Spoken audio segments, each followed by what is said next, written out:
it well. Played it very, very, very well indeed. No more slices for you. Oh, look at that for judgment. You'll learn.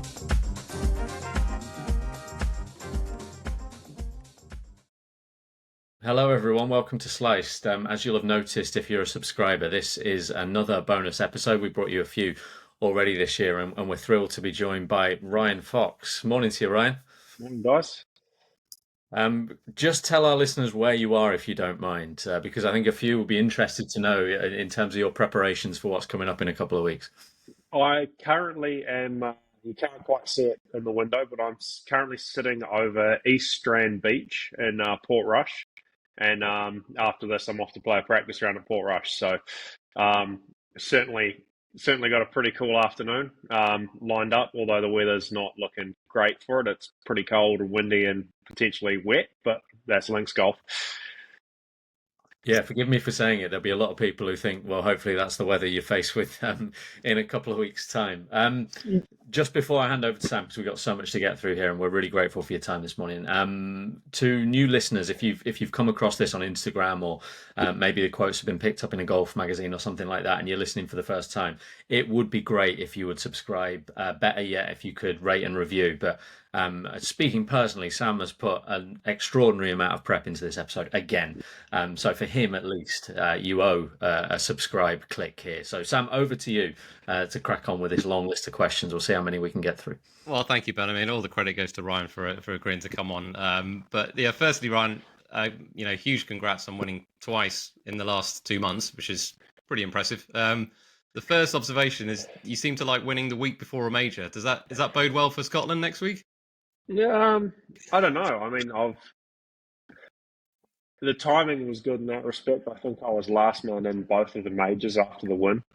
Myrtle Beach was from the win, and Canada was world ranking based.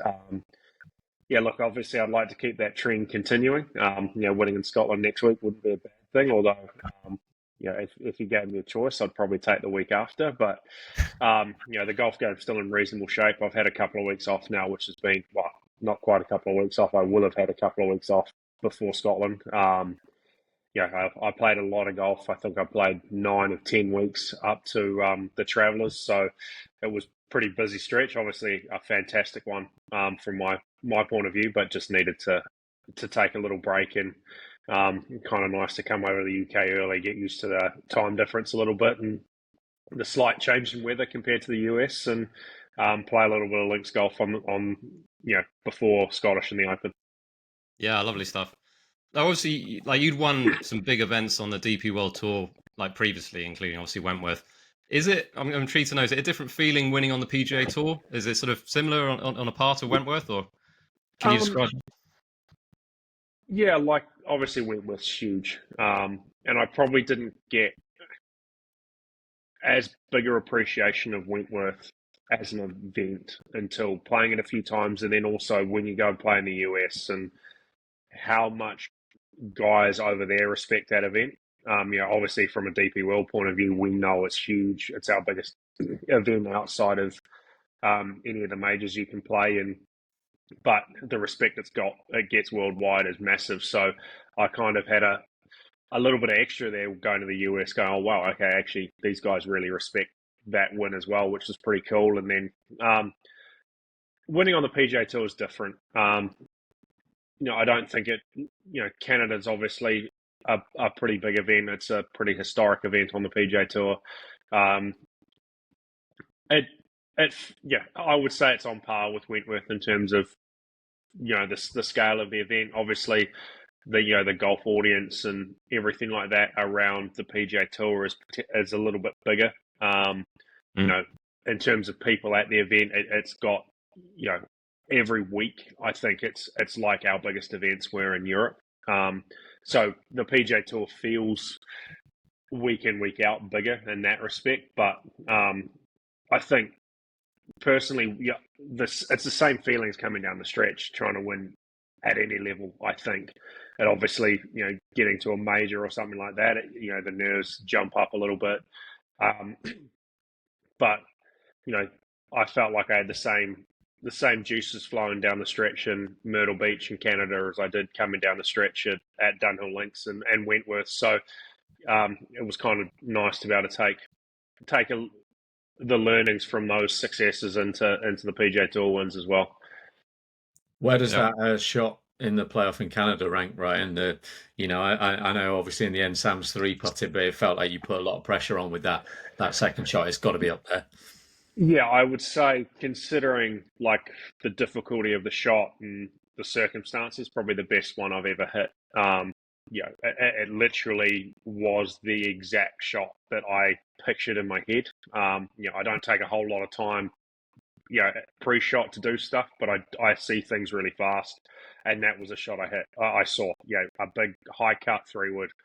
As soon as I hit it, I knew it had come off exactly how I wanted, but when it's in the air, you're still in the hands of the golf gods for a gust of wind or whatever. And I didn't see it land. I heard the crowd reaction, and then got a chance to sort of refocus my eyes and saw it was 6 or 7 feet away. And I understand what Sam did at that point. He felt like I'm probably gonna make my putt if I have to, and he just gave it a bit of a run. And I had a similar putt the previous playoff hole, and it was pretty quick down there, so it was pretty easy to sort of let it run by. And I will say, from my point of view, I was quite thankful that I could just roll a little 6-7 footer down there. And I would have liked to have not had to mark the next one, but it wasn't too stressful, thankfully. It's funny you mentioned the golfing gods there, because Sam and I have spoken a lot in the last few weeks, and I don't want to ask you to comment on a fellow pro, but we've talked a lot about the margin between winning and not winning, and how hard golf is for that, because even the best golfers in the world, they don't win very often, versus other sports, right? But you've been on both sides of that. I'm sorry to mention it, but Russell Knox in the Irish Open would be the most. Victor Perez in the Dutch as well. Yeah, It feels like you've had two really tough ones. But then more recently, obviously, Sam's missed a short putt to win. Mackenzie Hughes has bogeyed the last in Myrtle Beach, so it feels like maybe the golfing gods have paid you back. But can you talk a little bit about how fine that line is? It's really fine. As you said, like, I've been on the receiving end of a couple of pretty incredible things in playoffs. I don't know.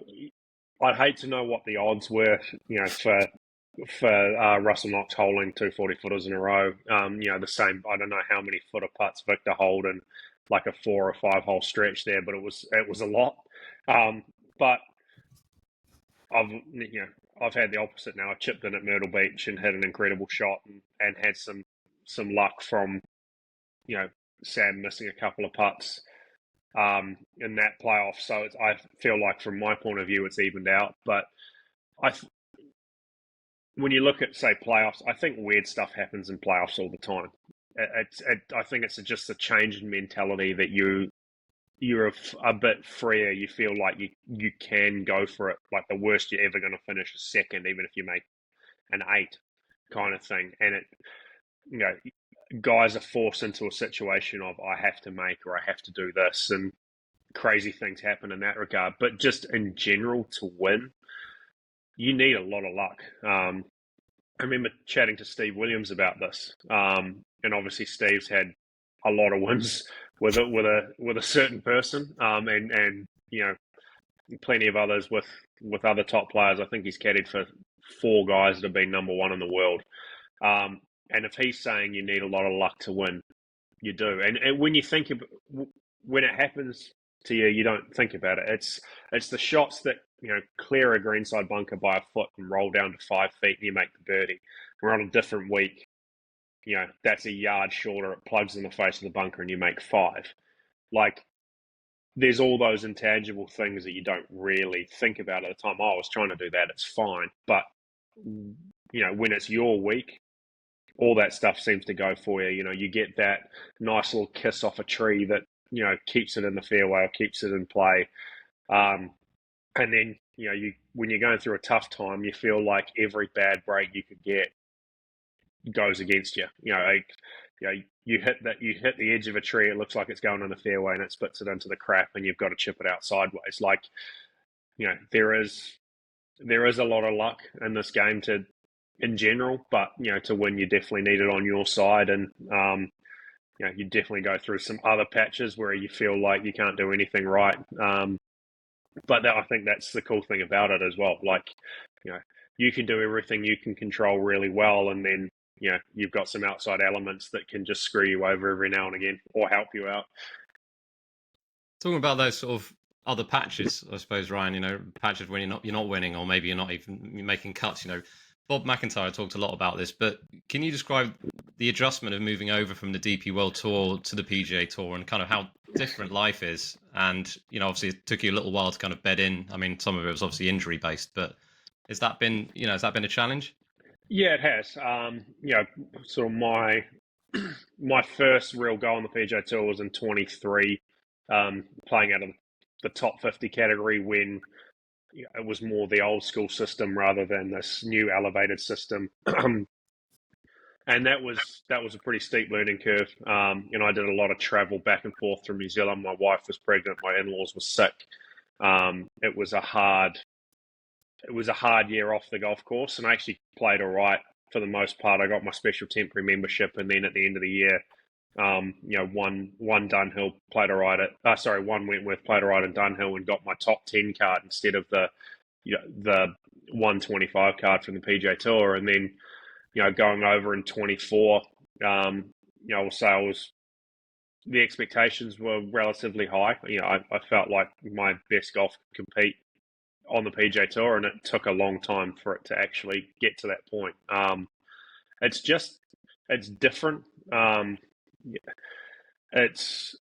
think it's how the tour is set up. On the PGA Tour, you turn up, you get given a car, and you kind of go your own way. You can be quite independent for the week, and everyone there has their own team around them, myself included, or travel with family, and it can be quite isolated. It's hard to break into a friendship group or anything like that. Whereas if you look at Europe, obviously guys are traveling all over, but you're generally staying in the same tournament hotel. It's a bit more social. It's a bit easier to feel welcome off the golf course. And then in terms of the golf, if you look at the results that those 10 cards over the last couple of years have had, there's no doubt the top players from DP can compete on the PGA Tour, but I just think it's deeper. There's no scratching it round to make a cut on the PGA Tour. You feel like you've got to play all right. You've got to play good a lot of the time to make a cut. And there's no, I feel like occasionally in Europe you can kind of scratch it around for a couple of days, make the cut, have a low one on the weekend, and all of a sudden you squeak into a top 15 or a top 20, maybe even a little better if you have a couple of decent rounds on the weekend. And that's harder to do on the PGA Tour. There's just more guys, there's more good players at the bottom end, and you've got to play good to make a cut and keep playing good to get into that top 20. If you go and shoot even par on a weekend, for the most part, unless it's a really tough golf course like Memorial or something like that, you end up going backwards pretty quickly. And it's just a product of the golf market over here. You look at college golf and the guys coming through there, there's just how strong the Corn Ferry is. Guys seem to come straight off Corn Ferry ready to compete as well. The depth is there compared to Europe, but or DP World. But I think the great thing is, with those 10 cards, we've proven the guys coming over are good enough to compete on the PGA Tour, and hopefully that trend continues going forward. One of those was obviously Bob, Ryan, and I remember actually when you played Myrtle Beach together last year, right? And I remember, I think it was Bob who spoke about how comfortable you were in that round and how you both struggled a bit, but all of a sudden it feels like you're back in Europe. Obviously, we go forward 14 months and you're both Canadian Open champions, which is amazing in itself. But did his success sort of help you believe that could be you? Was that part of it at all? Yeah, definitely. Bob and I were in the same boat that week at Myrtle Beach. Definitely, we're both talking about how we've been struggling over in the US. He had tried to move there, didn't like it. We were traveling as a family and we're struggling with that, not having a base over there and being away from home. And our conversation before we even started, we were really happy to be paired together and just say, let's go out and talk a bit of shit and have some fun. And that translated into pretty decent golf that week from both of us. I think we both finished top 10, and that probably kick-started both our seasons last year. Obviously, Bob's season was significantly better than mine, but at least at that point, it got me into keeping a card out here. And seeing Bob win, obviously he's a great player, has been for a while.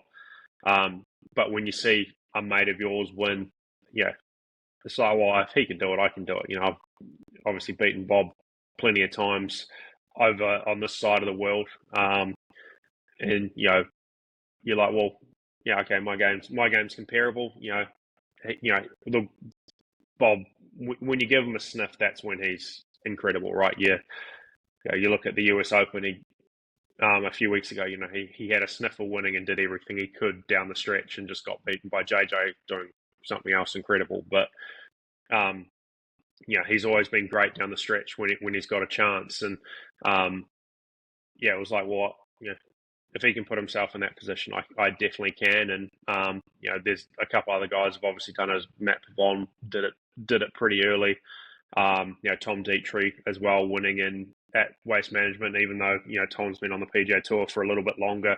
When you see guys well win, it can kind of spur you on a little bit, and I certainly gained a little bit of confidence from that, if you want to put it that way. Sure. Yeah, on JJ, I know.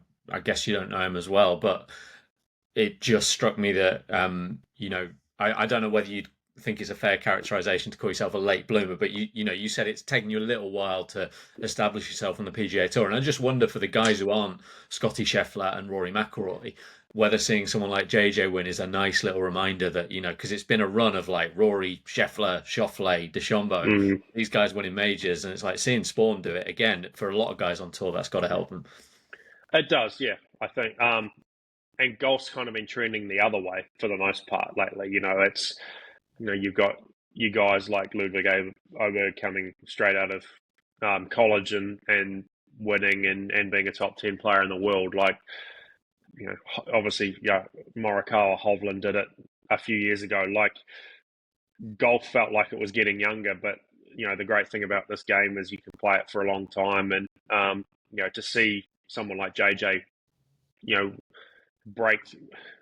You'd say this is his breakthrough year, even though he's won on the PGA Tour before. He gave Rory a pretty good run down the stretch at the Players, and then obviously that US Open was incredible. That there is value in still holding out if you're not quite where you want to be at 25 now. It's not the make or break of a golf career if you're not on the PGA Tour at 25, and I'm probably evidence of that as well. And even though golf is getting younger, the old guys can still compete, which is nice. Or the older guys, it might not. It might be a bit harder to compete well into your 40s now, like you could. VJ obviously did a great job of it in the 90s and early 2000s, but you can still compete well into your 30s and late 30s now on tour relatively easily, which is nice. I want to ask Ryan, you talked about this a minute ago, like not having a base and, traveling around back and forth between tournaments and home and things. Have you now, having now won twice, have you settled on a base in the US, or are you still, what's the situation? Yeah, we joined the Jupiter crew. Jupiter. Okay. Yeah, which I understand why everyone ends up there. We got a rental house there this year. Kind of picked there. My wife has a bunch of other wives she knows there really well, so it was more having somewhere for her to be able to hang out and have some friends when I was off playing. And we've really enjoyed it this year for the most part. The weather's great. This time of year, it's kind of nice to escape. It's getting a little bit hot and humid and stormy in the afternoons, but yeah, it's the golf's great down there. The weather's great. The travel's not too hard, and just having a base makes a massive difference. To be honest, just being able to just go back in a week off and just throw your stuff away and just sit down and chill out and know where everything is, rather than going to another Airbnb somewhere else. And it, I did that we did that last year for 20 weeks with 2 kids under 4. And it just felt like we never got a break. Like every week was a travel week. Whereas, this year I could go to a couple of events by myself that was hard to travel to for the family. The family kind of picked and choose what events they wanted to go to, based on our experiences last year. And it just made everything just that much easier. And I think that in the end helped out, on the golf course this year. If stuff's, it's pretty hard as a sports person, I think, in any sport, if stuff's, not going well off the course or off the pitch or whatever you want to call it. It's pretty hard to compete at the top level. And, I certainly had a little bit of that at the beginning of last year, trying to travel with the family. And then, this year's just been a lot more manageable. And I think that's certainly helped me play good golf this year. Yeah, must be nice, Ryan. Obviously, with winning twice then on the PGA Tour, I'm guessing it frees your schedule up a little bit at the back end of the year, and maybe a trip home to New Zealand on the cards. Yep. So yeah, I mean, before that 2-month stretch, I'm going, where are we going to play next year? Is the family going to be in New Zealand, UK, US? It was all up in the air, and then all of a sudden I go play my way into basically everything to finish the year, apart from Tour Champs. Obviously, I've got a little bit of work to do to get into that, but we will go back to New Zealand. I can come back and play a couple of events in Europe at the end of the year, which will be nice, and then sets us up for next year as well. Probably looking at comfortably being inside the 50 now, and being able to pick a schedule next year, which I haven't been able to do on the PGA Tour yet, which is that's a great thing to be able to do, especially with the family. I can go, okay, we're going to go here, here, here, and here. Whereas this year at the start of the year, it's like, okay, well, plan A is this, plan B is this, plan C is this, and I don't know what plan's going to happen depending on how I play. So, it's going to be nice, for the next 18 months or so to be able to really, really plan a schedule going forward. When you get back home, are you as famous as Steve Williams yet? And I just wanted to get a sense of like Lydia's position in New Zealand sport, because I know cricket, rugby, that golf is not number one, right? But surely it's getting higher up thanks to Lydia and yourself. Definitely Lydia. I've probably helped it out a little bit over the last sort of few years, but Lydia is so well respected in New Zealand for what she's accomplished, especially so young. I mean, it's crazy to think she's been on tour for 13-ish years now, and she's not even 30. In the golf community in New Zealand, she's beloved basically, and she doesn't get home very much anymore. But it's always big news when she does make it home. From what I've been told lately, that I've been pretty popular in New Zealand the last few weeks. So I'm kind of hoping that dies down a little bit by the time I get home. I want to just slide in under the radar, and like home's always felt like my holiday, which I'm a little bit worried it might not be that this year. But I think in New Zealand still, rugby is number one. If you play for the All Blacks, you are, top of the tree, and you're not going to be unseated in that regard. But I think we love sport in New Zealand as well, so we've always got a pretty healthy respect for our sports people doing well around the world, and generally we feel like we punch well above our weight in that regard. So I'd say most sports people competing around the world are generally pretty well known in New Zealand, and certainly expecting that when I get home this year. But that's all kind of part of it. I also grew up with it as well. I was used to walking down the street and hearing people yell at Dad and ask for signatures and stuff like that. So I feel like I've just swapped with him a little bit now, which is kind of nice.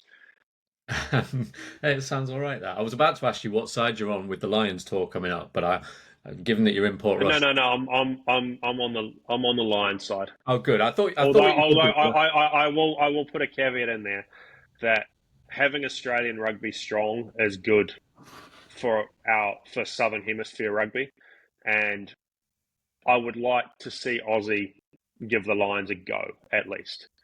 I don't want it to be a beat down. If the Lions win the series 2-1 or something like that, I think that would be quite good, and Aussie make a couple of close games out of it. I think that I'd be happy with that result. But Aussie rugby has been struggling a little bit over the last little while, so to see them getting back to being strong again would benefit New Zealand rugby, South African rugby, and obviously there's a pretty healthy rivalry between the hemispheres there. So anything that can help the Southern Hemisphere is good for us. Yeah, whereas I'd be like, I want Australia to be as bad as possible, mainly at cricket. But there we are. Just briefly on Australia, I'm fine with them being bad at cricket. That's okay, fine. right. You guys can win the Ashes by miles. I'm good with that, especially with Baz as the coach. Just a quick one on golf in New Zealand, Australia in particular, I guess. Like Rory's spoken a lot about this idea that we should elevate the national opens. You've just won one of the oldest national opens going. Obviously, you nearly won the Irish. You got Scottish coming up next week. You've played the Australian a number of times. Do you think that's a realistic ambition to elevate those events? There's so many logistical issues, but would you like to see it? Would you be willing to go and play Australia every year if everyone did? Yeah, I mean, it's Aussie Open this year is going to be a massive event, I think, and it's always been very well respected in the world of golf anyway. So yeah, I'd love to see that. I think there is a huge market for golf, in places like Australia, South Africa, New Zealand to an extent, but I don't think we're on that level. But yeah, national opens are something special, and I think you'll definitely see that at the end of this year in Aussie. Rory's obviously been announced to go down. I think they're going to have potentially one of the strongest fields in history down there, and they're playing Royal Melbourne Composite, which is regarded as being one of the best tournament golf courses in the world. So, yeah, I don't know how you sort out the logistical side of that. That's for people a whole lot smarter than me, but I think there'd be a lot of interest from the top players in going down and playing those events, because of how well they're supported and also because of the standard of the golf course. Playing Royal Melbourne is very different than probably anything else you play on the PGA Tour, but that's not a bad thing. Like it's a different style of golf, and it's just amazing. I've been lucky enough to play it a few times, played the Composite a couple of times in the tournament, and it's pretty hard to beat. And national opens generally do a really good job of that. You get to play some amazing golf courses. Obviously, we did it a lot in Europe. A lot of our events were national opens or something like that, and they were always really fun to play. So I'd love to see those elevated throughout the world like Rory does. I want to take you back, Ryan, to President's Cup or the last couple of President's Cups, because from the outside it feels like you've been a little unlucky not to be selected. I mean, particularly 2022, I'd say. I mean, was it a blow to you to have sort of missed out, and is it a specific goal of yours to be on the next team? Yeah, definitely a goal to be on the next team. Yeah, like 22 hurt more than last year did. Last year it was kind of in my hands. I felt like I had a really good start to the start of the points gathering. I think Wentworth was the first week it could count in 23. So yeah, I had obviously as good a start as I could want, and then I was comfortably inside the top 10 for a long time there, and playing on the PGA Tour and didn't play well enough. So I was never really expecting anything in 24, but in 22 I felt like I was playing really well. I felt like I would have been an asset to the team, but I can also see it from Trevor's point of view. Like at that point, outside of a couple of majors, I'd never really played in the US, and you're playing on US soil. And I was the sort of unknown in that regard. Even though I was ranked relatively highly in the world, he wanted guys with PGA Tour experience, and hey, that's cool. I get it. I was disappointed not to be in there, but it was a little bit of motivation to try to get in the team, and obviously it didn't work so well in 24. But obviously I'm going to be playing in all the bigger events next year, so I'll be trying to play my way onto the team for 26. It'll the internationals need to get the job done at some point, so I'm hoping I can make that team and be a part of that little bit of history. But there's a lot of water to flow under the bridge before then. I think the whole world of golf wants the international team to win, including a lot of Americans. Did you get a call from Trevor back then in 2022 to say to explain why you hadn't been selected? Yeah, I got a call from him. I think it was the week of Cran, and it was sorry, you're not part of it, and no, it was. I think the reasoning was stats based, which I think was a way of saying, hey, look, you're not on the PGA Tour. We can't really measure your stats against the other guys, so we're going with the PGA Tour guys because they're a known quantity. That's kind of how I read it, and as I said, like I get it from his point of view in that regard, especially playing in America. So yeah, it hurt a little bit. I'd say probably the timing wasn't ideal from my point of view. Going straight into a tournament that week. I think I played awful at Crans, and probably my head was not quite in the right space for it. But it was just a little bit of motivation, and I did appreciate the call. At least at least he let me know ahead of time. I think it would have been worse if I just seen the team announced and I hadn't heard anything. So fair play to Trevor in that regard. It was a tough one to take. You won the Dunhill soon after, didn't you, Ryan? And I remember that time because I think I hope I have this right. I feel like Lucas Herbert won. You won the Dunhill, and Mackenzie Hughes might have won as well. And it's like three of the guys who were maybe 13, 14 and 15 on that list have all won. Surely it played some sort of part, yeah? Yeah, I think there was. I know Mac definitely had it as motivation. I probably wasn't specifically thinking. I think my motivation for Dunhill that week was Warney, because he'd passed away earlier that year, and he was my partner for quite a few years. But I did sort of think about it at the end. It would have been nice to do this a couple of weeks earlier, and maybe sneak my way onto that team. But it was it's funny what the outside motivations can do in golf in that regard too.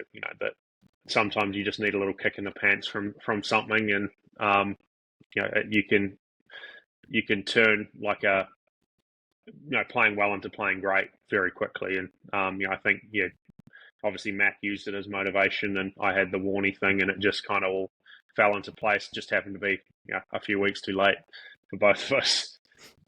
In terms of, President's Cup obviously then is a goal of yours next year, but I'm intrigued about other goals. Majors in particular, and a lot of people are saying that they don't think there's any reason why you can't win one. I assume you see it that way, and I wonder if there's a major that kind of sits at the top of the others in terms of one that you would pick out, maybe that would suit your game best, or one that you would target to win. Yeah, obviously that's on the calling it a goal is probably not quite right. Calling it a dream, but I also have achieved a couple of dreams, in the last couple of months. So that's certainly on the radar. And I've always felt like my game's good enough to compete with the best players in the world. Maybe not as consistently as guys like Scotty and Rory, blah blah blah. But obviously I've won a couple of decent events, and when I've been able to beat some decent players doing it, so I know it's kind of there. It's just I've not really done it in a major yet. I've had a couple of reasonable weeks and made a lot of cuts in majors, but seemingly just not put together 4 rounds. So just to get myself in contention in a major is probably a goal, for the next little while. Get a top 10, and if you can put yourself in contention come Sunday, as we've seen multiple times, and not just in majors, in any tournament, like anything can happen. So that's the goal. I would say in terms of majors that suit my game, the one coming up, I think, is probably the one that suits my game the best. I love playing links golf. I love shaping the ball in the wind, and New Zealand's a windy place. I grew up in the wind, so I feel relatively comfortable playing in those conditions. So I would say the one that suits me best would be that. And if you gave me a choice, if I could only win one, it'd be a toss up between the Masters and the Open. I mean, the Masters has got something pretty special about it, and I feel like my game's pretty well suited to play Augusta as well. But I've had some pretty good results in links golf over the years, so I'd say the one I'd probably be favoured would be the Open, and I'm looking forward to playing here in Portrush in a couple of weeks. It's of course just an amazing golf course. Yeah, and your best finish to date in a major was Portrush, right? Yeah, 16th. Yeah, that was a real backdoor one. I think I was running like 50th and shot 2 under in the last round, where everyone got beaten up in some pretty strong wins. So yeah, I've got really good memories of Portrush in that regard. So I'm looking forward to seeing it this afternoon. I haven't seen it since 2019. So it's one of my favourite golf courses anywhere in the world. We can move on to a few hot topics in the game of golf, if you don't mind, Ryan. So we're speaking to anyone who doesn't know. I'm sure most people who listen to a golf podcast like this would know that you are one of the fastest players out there, right? And I wondered whether you mentioned your dad and your family sporting background. I wonder whether there's anything in that is like you're like that athletic thing where you just want to be a bit more reactive, or is it just? I mean, in some way, you must have always played like this. I'm guessing. Yeah, I think me playing fast more comes back to when I first started playing golf. I'd go and play corporate days with Dad and stuff like that, and I was always like the addition to the group. So it was just easier for me to not be in the way if I played quick, and I just kind of carried that on. I like the idea of it being reactive. Like that's what I try to do, and that's I think what everyone should try to do. See a target, see a shot, and hit it. It's really hard when that ball doesn't move, and you got days where it's a whole lot easier to do than other days. But yeah, you can get to how other sports are played where you just see it and do it. I think that would help everyone. But yeah, obviously I know where the rest of it's going with pace of play, and pace of play is definitely a hot topic in golf at the moment. I don't really know what the tours can do in that regard. Obviously, there is guys that are horrendously slow, and there's got to be ways to combat that. But then, you look at something like Oakmont for the US Open. There's not a lot you can do for pace of play there. Every shot you hit is stressful. You can miss a 1-footer pretty quickly around there. You can 4-putt from 8 feet. I'm sure that happened multiple times that week. Like, there's not much you can do pace of play in an event like that where it's just so hard. So yeah, I know the tours are making an effort to combat it, but then you do get events that make it look like they're not doing anything. So I would love everyone to play faster. I don't know what the solution is. They are getting to a point where docking shots is becoming a viable option, and I think that's the way you speed guys up. I don't think fines necessarily do it. But docking shots when it can be points and world rankings and everything like that, I think that's a bit more motivation to guys. And here's a 10 grand fine. I know even in Europe, there's plenty of guys that are willing to pay fines because they know if they play slower, they can make it up pretty quickly. So yeah, it's a hot topic in golf, and I think we could talk about it all day and not really necessarily make it that much better. We're just not. I think how tour courses are set up, it's just really hard in 3 balls to get round in under 4.5 hours.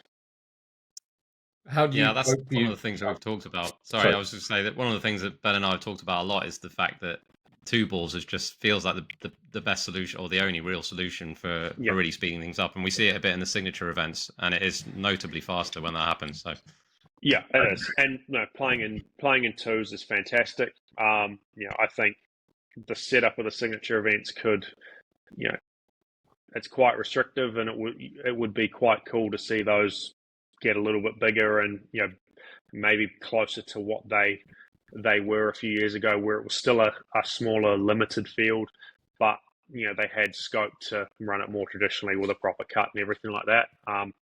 But I will say, having played a couple of them this year, practice rounds are amazing. Playing in twos the whole week is pretty hard to beat. Within reason, you're going to be around in 4 hours, even at Memorial, which is a brutal golf course. You're getting around in 4 and just over 4, which is felt very nice after, when you go and compare it to US Open, where you're touching 5.5 to 6, and if you're late in the field and 3 balls. So yeah, twos is a solution, but I don't think it works every week, unfortunately. What do you do yourself, Ryan? Do you have anything like, just when you're playing with someone who is slow, you being so fast? Is it just getting a little bubble with your caddy, or just go about your business, I guess? Yeah, just obviously I'm generally ready pretty quick. I don't mind playing with slow guys because I feel like you're never really waiting for the group in front too much. It's the one where you're standing in the middle of the fairway and I'm ready to go, and you've still got everyone to putt out. That's where I kind of just talk shit with my caddy or whatever. I almost find it harder playing behind someone that's slow than playing with someone that's slow. But you just get used to it in the end. I've done it for long enough now that if I let it bug me too much, I'd be in trouble every week. So I just find a way to kind of get at, not think about what I'm trying to do for a while until it's kind of my turn to hit. I wanted to go back, Ryan, to a previous question where you started talking about signature events, because obviously you've been on the outside looking in for kind of a year and a half, and then you've played the last couple. I mean, I wanted to get your sort of take on, as generally, do you like them as a thing? Do you think they're working? Obviously, viewership is looking good at the moment. But as a player, do you like them? And when you're kind of outside looking in, do you find them? Is there a frustration there? Yeah, a little bit. I've been kind of on both sides of them now. And look, playing them's great. Obviously, as I said, the practice rounds are great. There's only 70 guys trying to play practice rounds and stuff like that. The pace of play is great during the event in 2 balls. But I mean, I felt like when they were created, obviously there was I don't know if war's the right term to put it, but there was Liv versus the PGA Tour, and I always felt like the argument against Liv was the competition side of it. There was nothing else that it went against the traditional value, the traditional way of golf where you had cuts and there was nothing guaranteed. Obviously we used to have the WGCs back in the day, but I feel like there was always a way to earn your way into them. You're top 50 in the world, or you played well on another tour. Like, they were kind of a reward event. And there were, there was only 4 of them at the peak. But it felt like maybe with those signature events, it was a bit of a copy of what Liv was trying to do, and that was maybe a different direction than what the PGA Tour should have done. But they are working as well. As you said, the viewership's up. By all accounts, the sponsors are really happy with them now. The idea of guaranteeing a field in advance, both for TV and for fans coming, makes a whole lot of sense. But I also can see the argument against it. Like, how many cuts do Rory and Scotty and those guys actually miss? They're gonna, if you put them in a 100-man field or 120-man field, like 99 times out of 100, those guys are going to be there on the weekend anyway. And I don't know. I don't know if they're up for debate going forward. They are. Yeah, from both sides, you can see it. If you're in them, they're great. If you're not in them, you can definitely see, well, let's increase the field sizes, have a bit more competition. I think the one thing that they potentially lack is the story, like a storyline. Like you look in golf, the underdog winning is something that we do really, really well in golf, right? And this that doesn't happen as much in the signature events because obviously it's a smaller field, and those underdogs aren't actually getting in the field to start with. So yeah, there's definitely some discussion. I feel like there's some discussion points around them, but if they do stay where they are, I certainly won't be complaining for next year. Should be in them all and limited fields and everything like that. In that regard, there's a lot of good for them, and when you're in them, they're great. When you're not, you feel like they could be tweaked so you can get in them, I guess. Yeah. Sticking on kind of some global golf and and changes that have happened recently. So the DP World Tour, the PGA Tour pathway, another thing obviously you've been a beneficiary of. Not everyone's a huge fan of it. Some people say that it weakens the DP World Tour. I mean, I wondered if you had a take on that. Someone you've had nearly 200 DP World Tour starts. Yeah, I mean, I don't think there's any doubt it weakens it slightly. Having the 10 best players go every year is hard, but I also think before that you lost the best players anyway. It was just a different pathway. It was get in the top 50 in the world and play your way onto the PGA Tour. Granted, 10 guys didn't do it every year, but there was always 2 or 3 that did it. But I was on the players committee in Europe when all of that was going through, and it actually, the logic behind it makes sense. That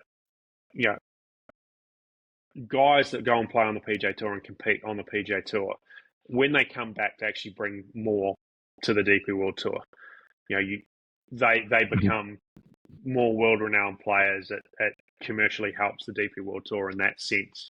And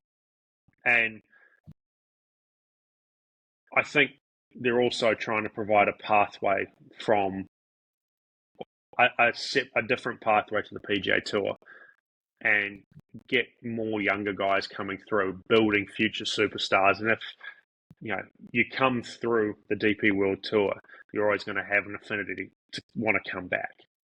And I think that's kind of the play going forward. That it's going to be, you're not going to, throughout a full season, you're not going to have maybe as stronger tour as you did if you lose 10 guys every year. But I think if you look at those back 9 events, as they call them, through the fall when the main PGA Tour season's done, I think you're going to see some really, really strong fields, and that's going to be guys who have been part of the 10 coming back to play. That's maybe encouraging a few more PGA Tour players, American PGA Tour players, to come over and play. And it's just, I think it's a product of how the schedules are worked out on both tours. And I don't think there's an easy answer for to fix it. But if I was a young player coming through, like, I'd certainly want to go play. If I wanted to try to get on the PGA Tour, I'd certainly see Europe as the best pathway to do it. You're playing you're playing for more money. You're playing all over the world on a stronger tour than Corn Ferry for 10 cards. It's a pretty good way to try to play your way onto the PGA Tour, and I think a lot of people are starting to see that now. And it might take a few years to get that shift of more top class younger players coming through, and I think that's the story that the DP World Tour wants to tell, right? We've got all these young guys coming through. They've played their way into being superstars through us, which is, I think, it's a pretty good narrative, to be honest. Have you decided on Kapalua, right? Have you? I'll be going to Kapalua. I'm glad to hear that. It's like you get that chance to come along. When people turn it down, I don't know. At least give it a try once. It looks. Yeah. I mean, I remember that event was always really easy to watch at home. It was like a 22 or 23 hour time difference or something. It was like the only PGA Tour event that we could watch in the afternoon. We basically get no golf throughout the day in New Zealand. It was like you get the PGA Tour in the morning to like 10 o'clock, and then all the European stuff would kick off at like 10 o'clock or later. So that was like the one event a year, or two, or obviously the next event you could watch as well. Like there was two events a year you could watch that were like in the afternoon if you weren't doing anything. So I've watched a lot of that, and I'm looking forward to going. That's for sure. Suddenly makes sense why the Aussies have got a great record at Capella. Look at that. They win all the time. They're thinking, I'm on TV, so you'll be recognised down the street everywhere if you win that in January. Then, right? Yeah, I'd have no issue with that. On to something a little bit lighter, Ryan. I got to talk to you about music. I mean, it's a while ago now, but in lockdown, there was this video of you playing the drums. Do you get to do much or any of that anymore? No, not really. So I've got an electronic drum kit at home, which I probably haven't played in like 2 or 3 years. We used to have it in a little spare room at home. I actually used to connect it to the TV and play like that Rock Band game a lot with it. Oh yeah. Which was pretty fun, but I haven't done it for a long time now. And I've got a couple of guitars at home. I still play them a bit. I don't have one on the road, but I picked up the guitar at 18, and I can strum along to songs and play a few chords and stuff like that. But beyond that, I'm pretty useless, to be honest. But I love music. I listen to a lot of generally rock music, and been to plenty of concerts and stuff like that. So you're a multi-instrumentalist. I feel like people don't know this. Everyone's got you pinholed as a drummer, but actually you're... No, I would be a much better guitarist than a drummer. Wow, why did we never see a video of that?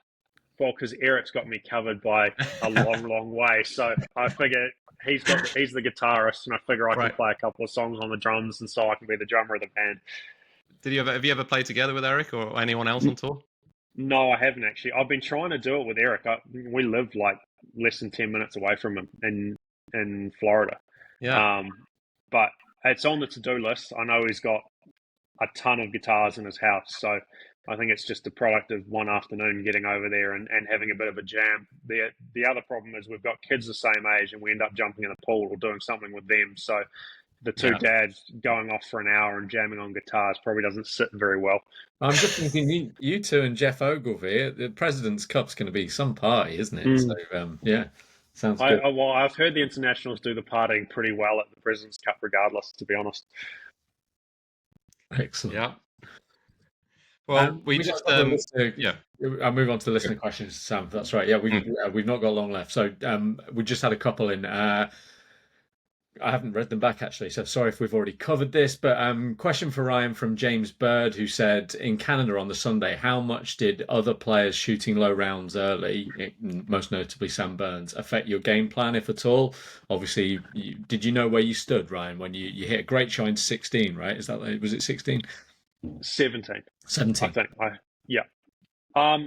I knew, I watched leaderboards. I kind of knew where I was at. I'd seen Shane get off to a really hot start.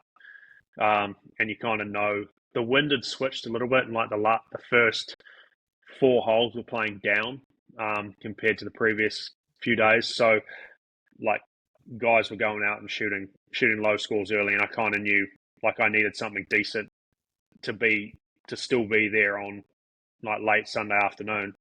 I didn't start very well, and I left it pretty late there, but I felt like I needed a couple of birdies down the stretch, obviously, to get myself in contention. And I hold a nice putt on 14 from like 15, 18 feet or whatever it was, and that kind of got the momentum going a little bit. And obviously, having guys shoot low early, you kind of just it takes away the I've just got to hold on feeling. You got to go out and go, well, if I shoot par here or 1 under, it's not going to get it done. Like I've got to go out and shoot a score. And it was a pretty slow start, but at least I hit some really, really good shots down the stretch there to obviously get to the playoffs. So that was pretty nice. Well, we're running towards the end of our recording here, Ryan. But I mentioned earlier on we were going to do a bit of trivia. So I'm going to take us in with a newly created theme.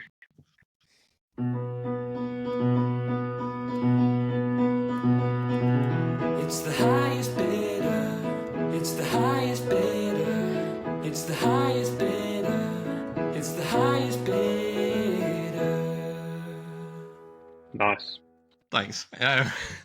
So basically, this is a game. Normally, it's Ben against myself, but when we have a guest on, it's you against yourself. I'm going to give you a topic, and you have to essentially bid how many you think you can get, and then we'll see whether you can actually, whether you can hit that figure. Okay. Among your fellow sliced guests, the bar is really low here. So, Okay. Well, that's good. That's good to know. So we were talking earlier on about your best major finish to date at Portrush, tied 16th. I want to know how many of the top 15 on that final leaderboard you can name. So tell us how many you reckon you can get. I reckon I can get 6, maybe 8. Oh, okay. That's definitely going to be better than your other people who've taken this on. So just got to name them. The question is, where are you going? Are you going 6 or are you going 8? Let's go 6. That gives me a little bit of leeway. Yeah, fair enough. Okay. Let's hear Okay, it. so Shane and Tommy were 1 and 2. Correct. I know Brooks was up there. Yeah, that's right. Westy was up there. He was. Yep. Bobby Mack was up there. Indeed, he was. Very good. We just need one more. Wow. I know Rosie was up there, but he didn't finish very well. I can't remember if he was ahead of me or not. Yeah, he didn't quite make it. Okay, now I'm in trouble. Who else? This is going to break my heart if we don't get the number 6. There's one in there. I'm looking at the list. There's one in there, Sam. I wouldn't have got in an age. Like there's just one. Yeah. Completely. Well done. Yeah, Tony Finau. Yes. There we go. All right.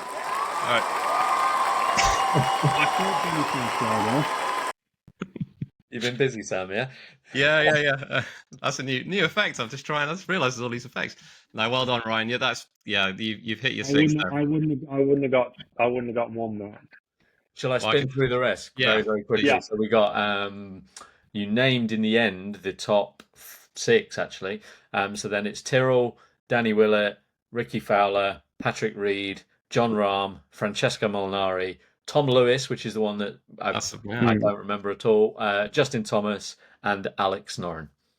I mean, I definitely could have thrown some names at walls and probably got a couple there as well. You're usually safe saying like Rory. Unfortunately, I know Rory didn't because he had a little bit of a bad first day there. I think everyone remembers that. Oh, of course, yeah.